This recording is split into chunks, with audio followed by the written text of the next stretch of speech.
আসসালামু আলাইকুম এভরিওয়ান, সবাই কেমন আছেন? আশা করি ভালো আছেন। আলহামদুলিল্লাহ আমিও ভালো আছি আপনাদের দোয়ায়। ভিডিওটি স্কিপ না করে সম্পূর্ণ দেখলে হয়তো কাহিনীর কিছুটা ধারণা আপনাদের দিতে সক্ষম হব ইনশাল্লাহ। তো ভিডিওটির সাথে থাকবেন। আল্লাহ তাআলা অপূর্ব আরশ এক অদ্ভুতপূর্ব বস্তু। বিরাট বিশাল আরশ সৃষ্টি করতে গিয়ে আল্লাহ পাক 18,000 স্তরের উপরে আরশ স্থাপন করেছিলেন। সুবহানাল্লাহ।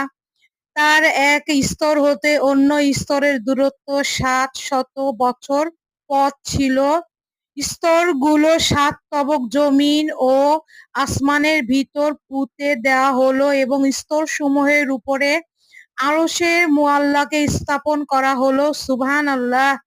আরশের তৈরি করার পর আল্লাহ তাআলা তা বহন করার জন্য 4 জন ফেরেশতা সৃষ্টি করলেন।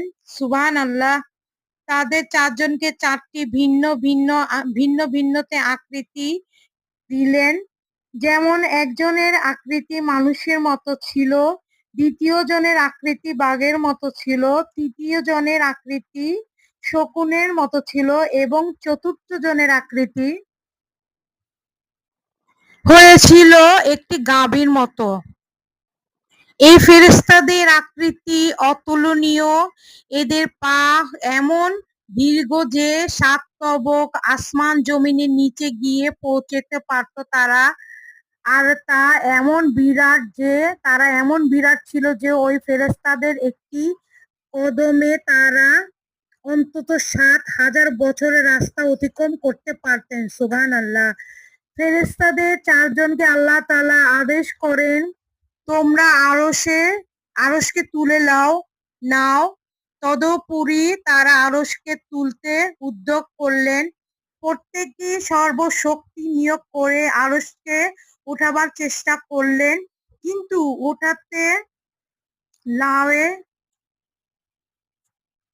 আরশকে লওয়া তো দূরের কথা, তারা তা সামান্য মাত্র হেলাতেও পারছেন না। তখন আল্লাহ তাআলা তাদেরকে লক্ষ্য করে বললেন, ও হে আমার ফেরেশতাগণ, যাও, আমি তোমাদেরকে দুনিয়ার সমস্ত শক্তি প্রদান করলাম। সুবহানাল্লাহ। তো ভিডিওটি ভালো লাগলে লাইক করে দিয়েন, সাবস্ক্রাইব করে পাশে থাকবেন, শেয়ার করে সবার কাছে পৌঁছে দিয়েন। আল্লাহ হাফেজ। আসসালামু আলাইকুম ওয়া রাহমাতুল্লাহি ওয়া বারাকাতুহু।